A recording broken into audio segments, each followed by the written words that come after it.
As Tarun, dressed in a stunning crimson sari with an intricate golden border, expertly tied the knot behind his back, he took a moment to admire himself in the mirror. His long, raven-black hair cascaded down his back, artfully arranged in 100 tiny braids adorned with tiny gold bells and gleaming rubies.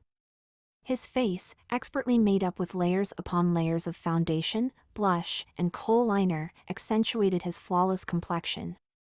His lips, painted a deep red, contrasted beautifully with the large red bindi in the center of his forehead.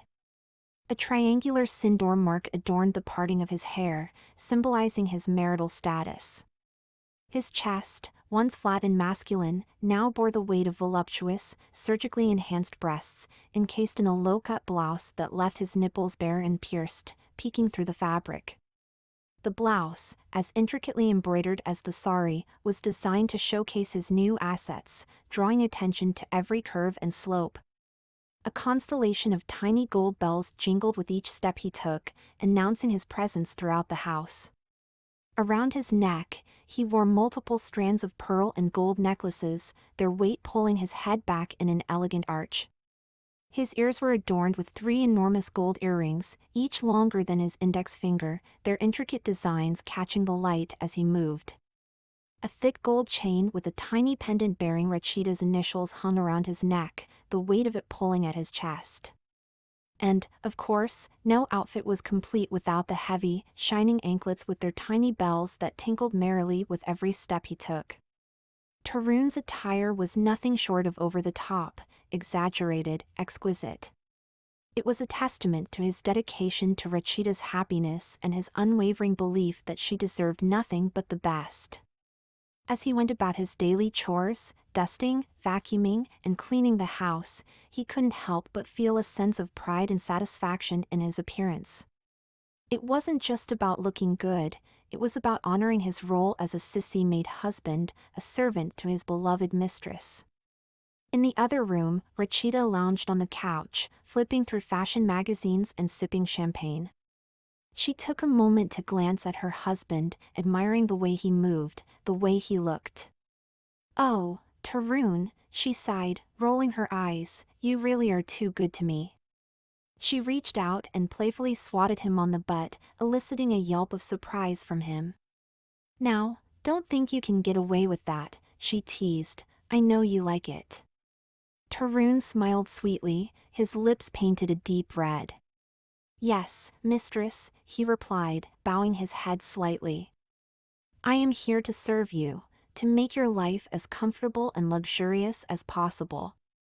He bent down to pick up a small piece of lint from the floor, his voluptuous breasts swaying gently with the movement.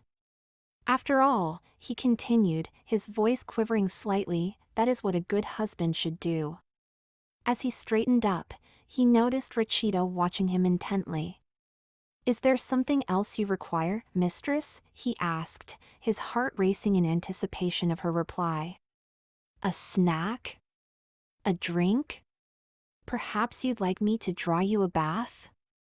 He gestured to the elaborate bathroom, its marble floors and gold fixtures gleaming under the soft light. "Or perhaps you'd like me to massage your feet?" He reached out and gently caressed her bare toes, his own long, painted nails clicking against each other. Rachita laughed, a husky, delighted sound. "Oh, Tarun," she said, shaking her head. "You really are too good to me. I suppose I could use a massage. But first, I think I'd like to go shopping." "Yes, that's what I feel like doing today." She took a long sip of her champagne, the liquid glistening against her perfect lips. "Would you like to come with me, my dear?" she asked, her voice teasing. Tarun wanted to just be with her, follow her, care for her, carry the bags so that she doesn't have to when she was out, but he had to go and work. She needed the money for her shopping, vacations and parties, and it was his responsibility to provide for her. "I am sorry, mistress, I can't. I have to go and work for you, and earn money for you."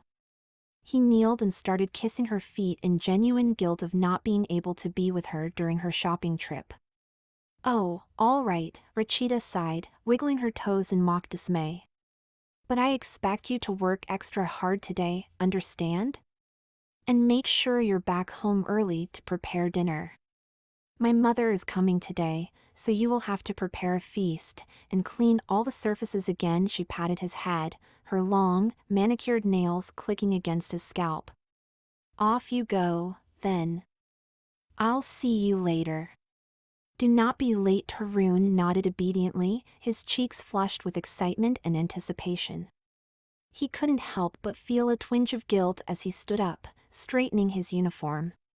He glanced once more at Rachita, taking in her beauty, her elegance, her command over him. It was a strange sort of power, this feeling of being her servant, her plaything. But he couldn't deny that he loved it, that he thrived on it. He went to his small room, removed all the jewelry except Mangalsutra and toe rings.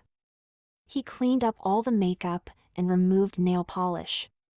On the small bed without mattress was lying his uniform, perfectly pressed by him, a pink shirt, a tight jeans, small heel shoes. He put the waist binder to hide his breasts, which was very difficult.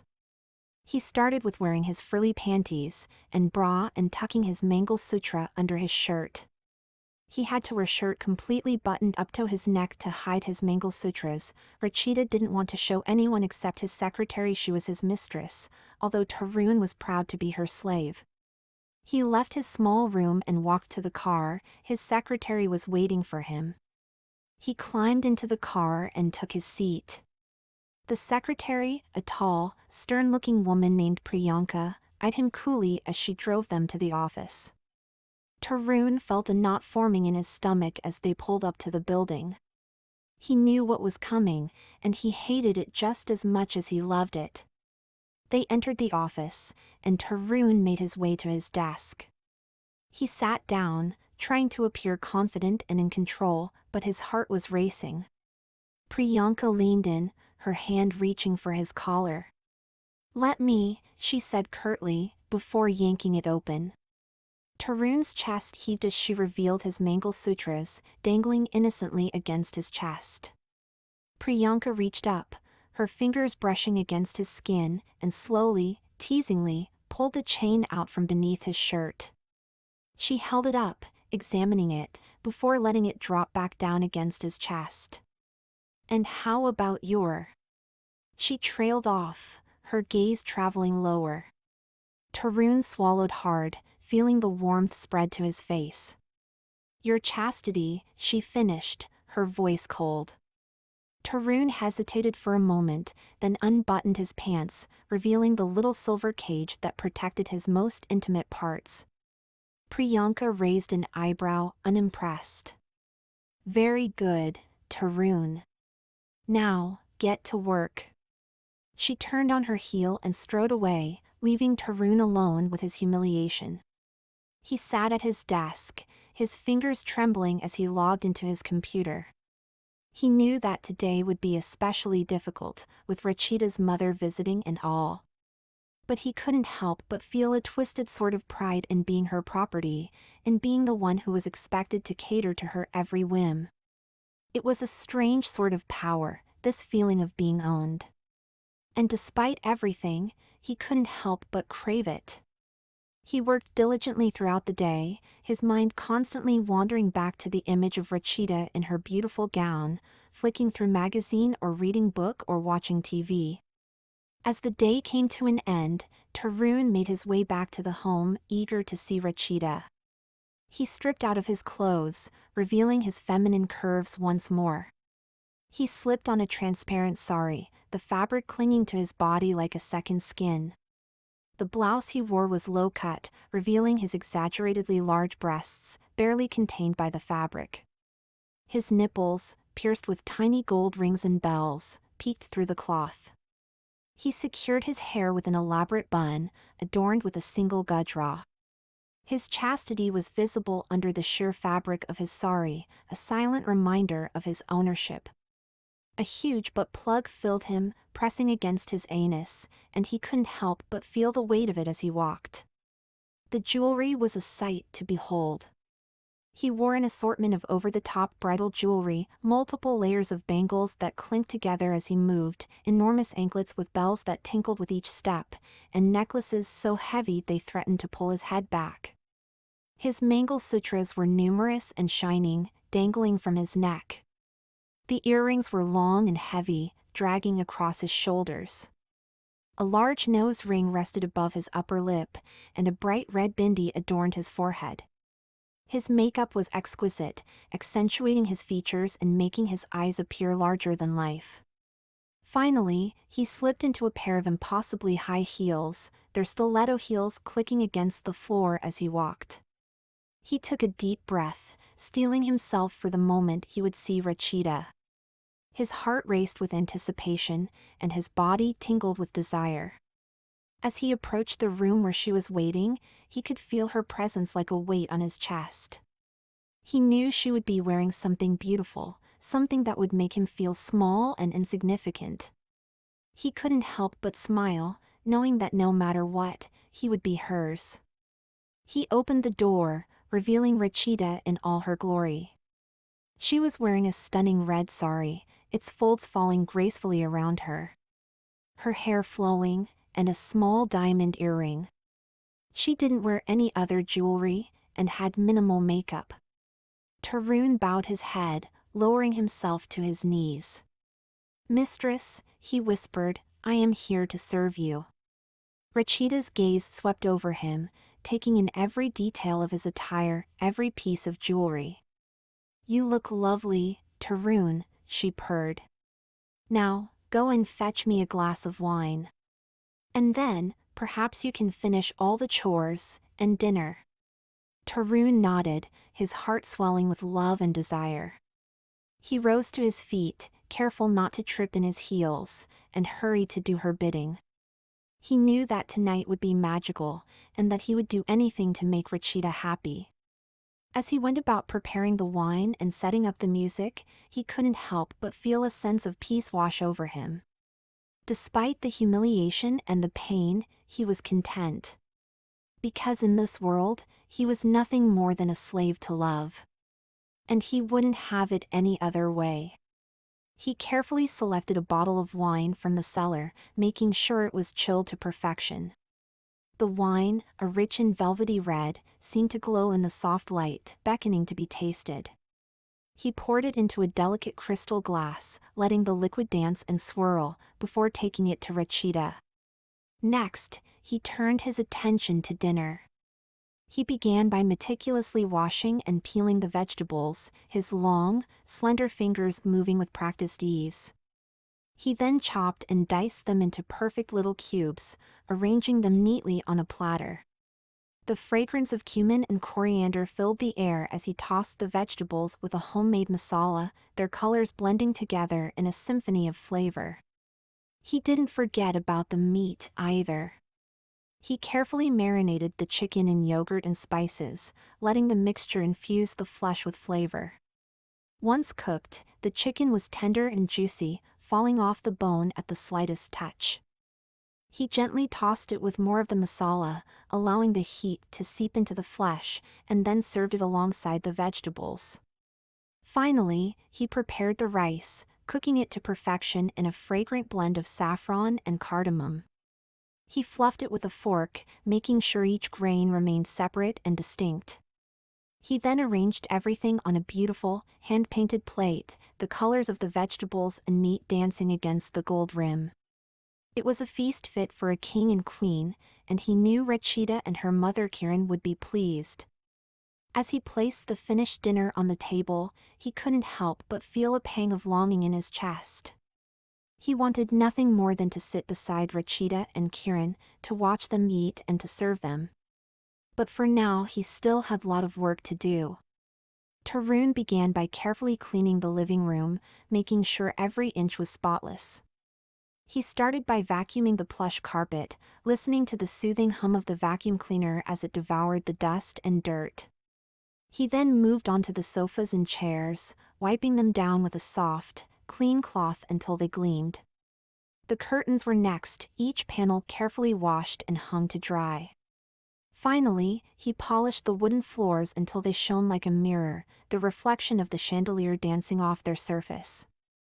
The dining room was next, and Tarun knew he didn't have much time. He hurried to wipe down the table and chairs, making sure there were no crumbs or stray droplets of food. He then moved on to the kitchen, washing the dishes and putting them away. The countertops and cabinets sparkled, each piece of cutlery and crockery in its rightful place. As he worked, he couldn't help but hear the clanging of his jewelry against the countertops.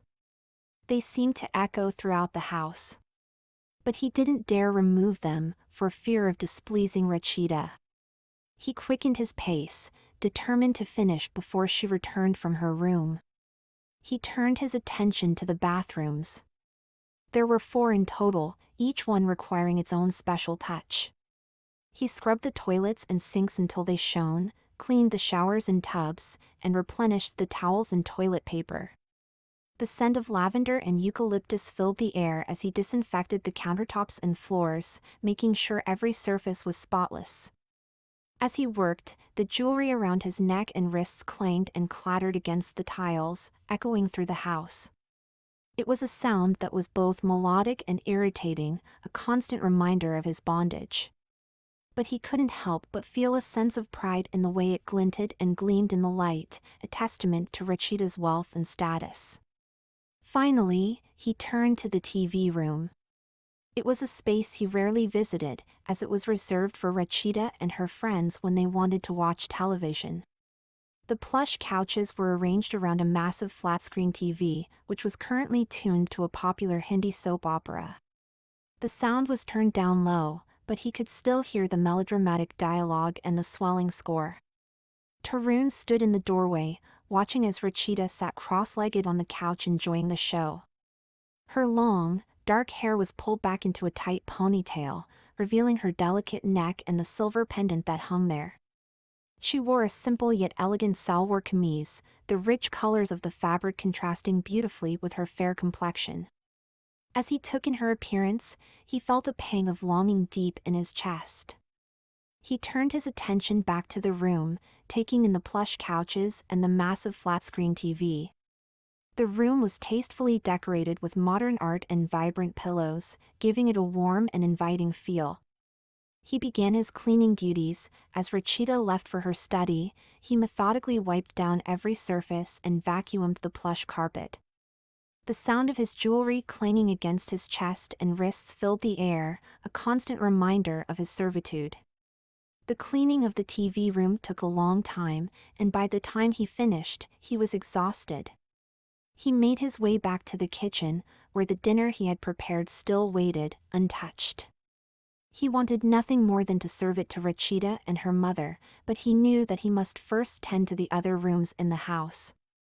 He moved through the house like a ghost with twinkling sound, silently cleaning and maintaining each room. He turned his attention to the study. It was Rachida's sanctuary, the room where she spent most of her time when she wasn't entertaining guests or watching television. The walls were lined with bookshelves, each one overflowing with volumes on history, literature, and philosophy. A large mahogany desk dominated the center of the room, its surface covered with neat stacks of papers and pens in every color of the rainbow. A computer monitor sat atop the desk, its screen currently displaying a web browser filled with research and news sites. Tarun moved carefully through the room, making sure not to disturb any of Rachida's belongings. He dusted the bookshelves and the desk, vacuumed the plush carpet, and cleaned the window, allowing sunlight to stream in and bathe the study in warmth and light. As he worked, the jewelry around his neck and wrists clanged and clattered against the furniture, echoing through the room. It was a sound that was both beautiful and oppressive, a constant reminder of his bondage. He paused for a moment, leaning against the bookshelf to catch his breath. The weight of the gold and diamonds seemed to drag at his body, but he refused to allow it to break his spirit. He took in the room once more, admiring the way the sunlight danced off the edges of the books on the shelves and the sparkle of Rachida's diamond pendant on her desk. Finally, he turned his attention to the computer. He hesitated for a moment, wondering if it was his place to touch such a personal item. But he knew that part of his duties as Rachita's servant was to maintain her belongings, and so he began to dust the keyboard and mouse. As he worked, he couldn't help but glance at the screen, catching glimpses of femdom porn video Rachita was watching before he arrived here. When he finished cleaning the study, he moved on to the guest bedroom. It was a spacious room, decorated in soothing pastels and adorned with delicate floral patterns. The bed was made with crisp white sheets and soft, down pillows, inviting anyone who entered to take a nap. As he cleaned, he wondered if Rachita's friends ever stayed in this room, or if it was reserved for special guests. The thought made him feel a twinge of sadness, knowing that he would never enjoy this luxury in his own home. The next room he tackled was the master bedroom. It was a sanctuary of opulence and luxury, with a massive canopy bed and silk sheets that felt like clouds against his skin. The walls were adorned with expensive paintings and delicate sculptures, and the carpet was so plush it seemed to swallow his feet. The ensuite bathroom was larger than most apartments, with a jacuzzi, a steam room, and a walk-in closet. The closet was filled with designer clothing and shoes, all neatly organized and carefully labeled. As he cleaned, he couldn't help but wonder how well he had done to provide all to his goddess. The last room he cleaned was Rachita's private sitting room. It was smaller than the other rooms, but cozy and inviting. A plush sofa and a couple of armchairs were arranged around a low table, where a tasteful arrangement of fresh flowers sat in a delicate vase. A flat-screen television hung on the wall, and a small bar was tucked discreetly in the corner. The room was filled with the scent of lavender and sage, creating an aura of calm and relaxation. As he cleaned, he imagined Rachita curled up on the sofa, reading a book or watching her favorite television shows. Finally, he made his way back to the kitchen. The dinner he had prepared for earlier, he had to now apply the finishing touches. He carefully placed the pot of simmering dal into the serving bowl, its aroma filling the room. Next, he added the cooked basmati rice, gently folding it in until everything was perfectly combined. Then, he garnished the dish with a drizzle of clarified butter and a sprinkle of freshly chopped coriander. The fragrant, delicious aroma filled the air, making his mouth water, although he would only have salad to make sure his figure is appropriate as Rachita's slave. The dining room table was already set with fine china and crystal, the settings perfectly arranged. As he waited for Rachita to join him, he couldn't help but admire his own reflection in the gleaming silverware. He looked every bit the part of the exquisite bride Rachita had transformed him into. Tarun, Rachita's voice floated through the room, her tone warm and commanding. "Come here and stand before me." Tarun obeyed without hesitation, his heart pounding in anticipation. He took a deep breath, steeling himself for the inspection to come. Rachita walked around him, her long, elegant fingers trailing over the fabric of his sari, her nails clicking against the delicate pearls that adorned its borders. She reached up to touch his elaborate hairdo, her fingers running through the silken strands and feeling the weight of the gajra. Her gaze lingered on his chest, and Tarun felt a thrill of arousal as her fingertips brushed against the fabric of his low-cut blouse. She traced the outline of his breasts through the fabric, her touch feather-light but unmistakably possessive. Then, her eyes widened as she noticed the piercing in his nipple jingling the bells, his lips parting in a small gasp.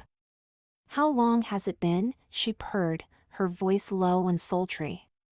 6 months, 12 days, 20 hours, mistress, he whispered, his voice thick with desire. Rachita cupped his chastity, feeling the warmth and frustration that he endured for her.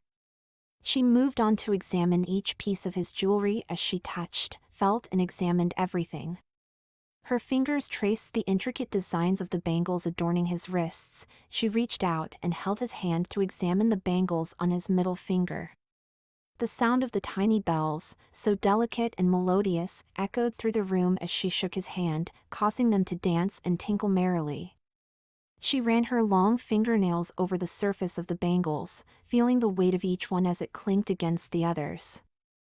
The sound filled the air, a symphony of metal and movement.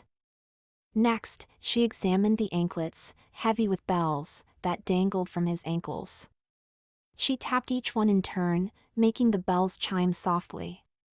The sound reverberated through the room, a constant rhythm that seemed to echo the beat of their hearts. She smiled, pleased with their effect. She leaned in closer, her breath hot against his skin, and reached up to touch the sindoor, the vermilion mark on his parting hair. Her fingers traced its outline, feeling the smoothness of his skin where it lay. She traced a line down his forehead, between his eyebrows, and back up again. The sindoor, so vibrant and intense, seemed to glow against his dark skin. She moved on to inspect the multiple Mangalsutras, each one draped around his neck, heavy with golden gemstones. She grasped one end of each and let the weight of them pull on his shoulders, testing their strength and craftsmanship. The movement drew his attention to the piercing in his nipple, the bells jingling softly with each breath. Next, she leaned forward, her breath warm against his ear, and reached up to touch the large, red bindi that decorated his forehead. Her fingers traced the outline of the bindi. She ran her nail along the center, making a small line of color appear on his forehead. It was a symbol of their union, a mark of her ownership and possession. Next, she reached up to inspect the 3 heavy gold earrings adorning his ears. She took each one in turn, holding it between her thumb and forefinger, weighing its heft and examining its intricate details. The sound of the rings clinking together filled the air as she moved them, each one distinct and melodious.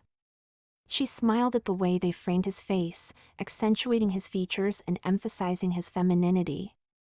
Finally, she reached out to his nose ring, the heavy gold chain draped across his nose, adorned with a large gemstone. She grasped it between her fingers, feeling its coolness of the gemstone against her skin.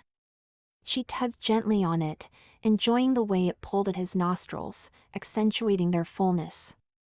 The sound of the gemstone as it moved against his skin was like music to her ears. As she continued to inspect his attire, Rachita couldn't help but feel a sense of pride and ownership wash over her. Each piece of jewelry, each accessory, was a testament to his love and devotion to her. Moving lower, she grasped one of his enormous breasts in her hand, feeling the weight and fullness of it.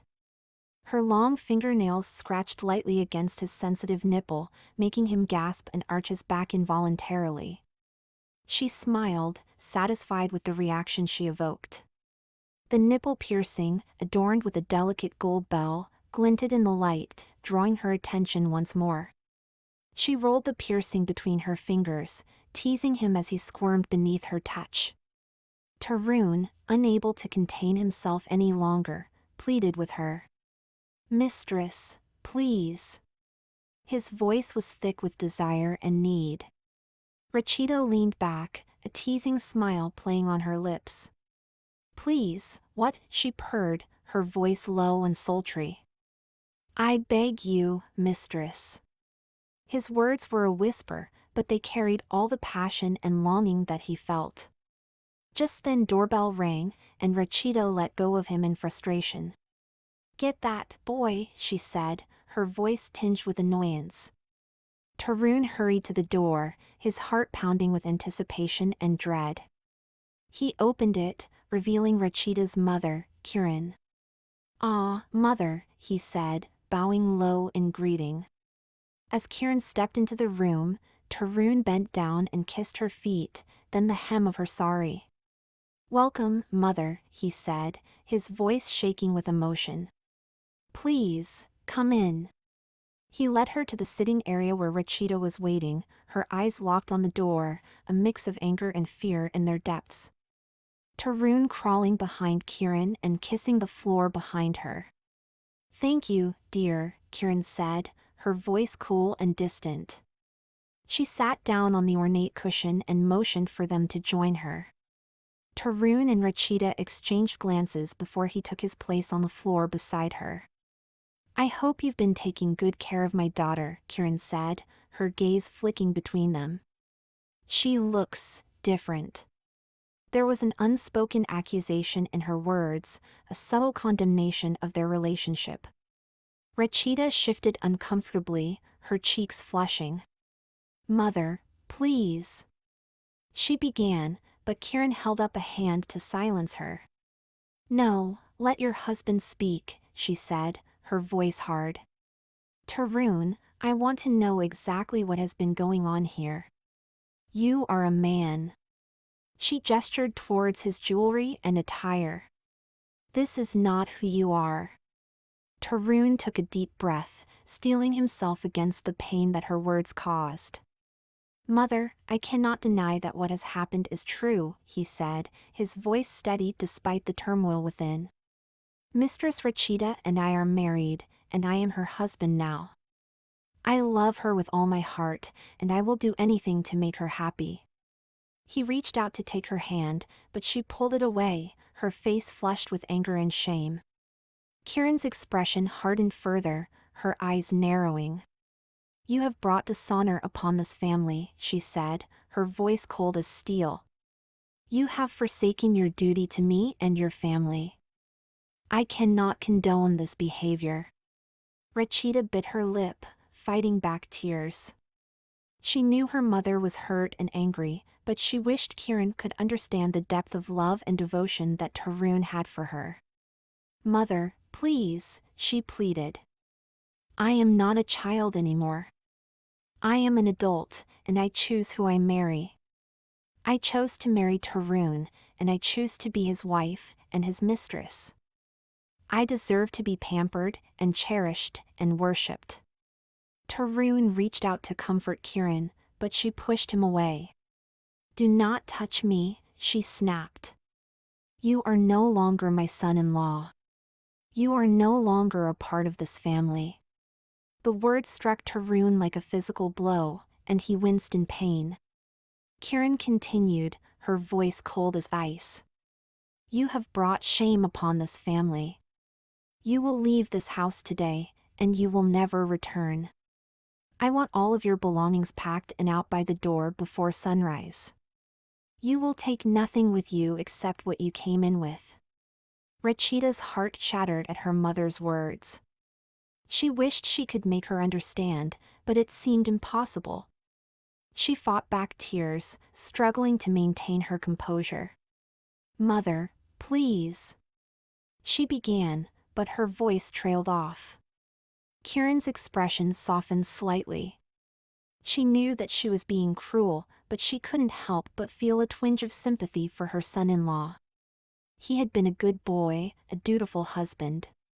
Seeing him like this, so feminized, tore at her heart. She sighed heavily and reached out to take his hand. "I am sorry, Tarun," she said softly. "I wish you both had normal relationship." Tarun looked up at her mother, hope flickering in her eyes. She begged. "I know it's different, but I love her. I want to be with her." Kieran squeezed Tarun's hand, her grip gentle but firm. "I know you do, my dear," she said, her voice thick with emotion. "And I want what's best for you. But this isn't the life I want for you. You are a man, and you should be proud of who you are." Tarun bowed his head, tears streaming down his face. He knew his mother was right, but he couldn't help but feel like he was losing everything. "I am proud of who I am," he choked out. "And I will always worship Rachida, no matter what." Rachida leaned over and kissed him, her lips soft and tender against his cheek. "I love you too, Tarun, in my own way," she whispered. "No matter what happens, I will find a way to keep you with me." Kieran cleared her throat, trying to mask the emotion in her voice. "Well, then," she said, standing up. "Perhaps we should have dinner." She turned and walked stiffly to dining room. Rachida followed her mother, casting a longing glance back at Tarun. He smiled reassuringly at her, then hurried to the kitchen to prepare their meal. He had spent the evening cooking their favorite dishes, and he couldn't wait for them to try them.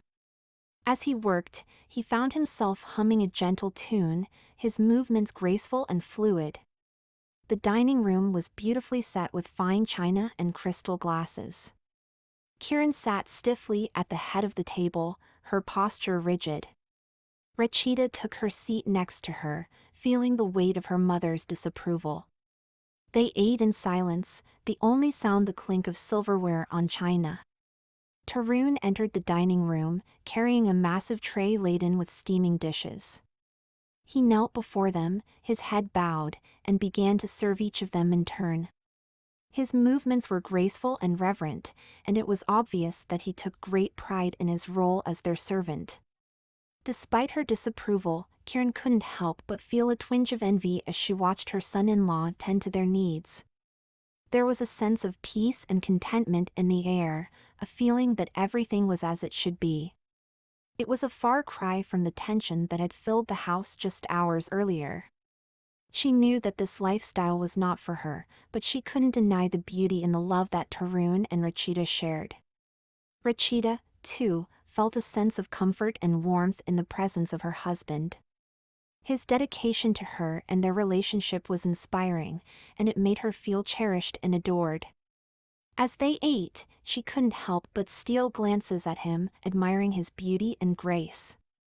She knew that their life together would not be easy, but she was determined to make it work, no matter what obstacles they faced. In the kitchen, Tarun worked efficiently, cleaning up the dishes and putting away the leftovers. He hummed softly to himself, lost in thought. He couldn't help but feel grateful for the life he had found with Rachida. He knew that he had been born this way, but with her command and control, he had finally found a sense of purpose and belonging. Kieran was still apprehensive. She didn't still like this arrangement, but she couldn't change their minds. She finally got up from the table to leave for her house. Tarun came running in his heels and kneeled in front of her. "Mother, please don't worry about us. We will be fine. I promise to worship and cherish Rachida and take care of her like a queen. And I will always wish your love and support for her." His voice was soft and sincere. Rachida knew that they were both struggling with their emotions. She felt a surge of love for her mother, wishing there was a way to make everyone happy. As Kieran left, Rachida hugged her mother tightly, not wanting to let her go. "I love you, Mother," she whispered. "And I'll always wait for your approval, no matter what." Kieran patted her daughter's back, trying to sound more confident than she felt. "I know you will, sweetheart. Now, why don't you get some rest? You look exhausted." She forced a smile, hoping to hide the pain she felt. Rachida nodded, yawning widely. "I am tired, actually. Good night, Mother," as Kieran left to her car. Rachida turned and walked slowly to the bedroom, her steps weighed down by the heavy emotions of the day. Once inside, she changed into her nightgown and climbed under the covers, still feeling the warmth of her mother's touch on her back. As she opened a book, her mind wandering on what Kieran is thinking, she couldn't concentrate on the book. Meanwhile, Tarun cleared the dishes and began to tidy up the kitchen. He was lost in thought on how Rachida was feeling. He didn't want her to be sad. He felt a new sense of purpose and belonging in his life, and he was determined to make the most of it. He knew that their life together would not be easy, but he was willing to face any challenge that came their way to make sure Rachida was pampered more than any other queen in the world.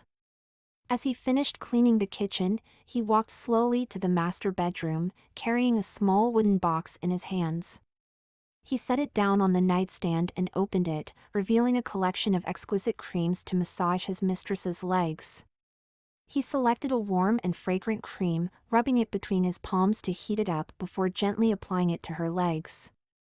The sensation of his warm hands on her skin sent shivers down her spine, making her feel even more relaxed and loved. "Tarun," she murmured sleepily, her eyes drifting shut. "That feels wonderful." He smiled, leaning down to press a gentle kiss to her forehead. "I'm glad, my queen. I hope it helps you relax and get some rest." His fingers continued to work their magic, kneading and stroking her legs, easing away the tension and exhaustion from the day. His bangles making musical tinkling. His nipple bells adding the delicate chime. The room was dimly lit, casting a soft glow over their entwined figures. Rachita's breathing became deeper and more regular as she succumbed to the sweet release of sleep. Tarun continued to massage her legs, taking care not to disturb her slumber. He found himself lost in thought, marveling at the beautiful woman lying before him. The weight of their decision hung heavy in the air, but for this moment, he wanted nothing more than to cherish the love they shared and the life they had built together. He knew that the road ahead would be filled with challenges, but he was determined to face them head-on, for Rachita and for their future.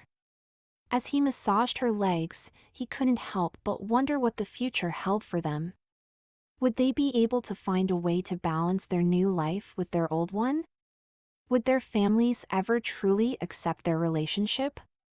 So many questions swirled through his mind, but for now, all that mattered was the gentle rise and fall of Rachita's chest as she slept peacefully in his arms. Finally, as the last of the tension left her legs, he gently stretched her legs out on the bed, pulling the soft blanket up to her chin. He left her bedroom, went into his room and got out of his sari, into a sheer nightie, removed most of the jewelry and makeup, leaving just his Mangal Sutras, some bangles, anklets, bindi and sindoor. Tarun curled up on the floor outside the bedroom, pulling a light blanket over himself.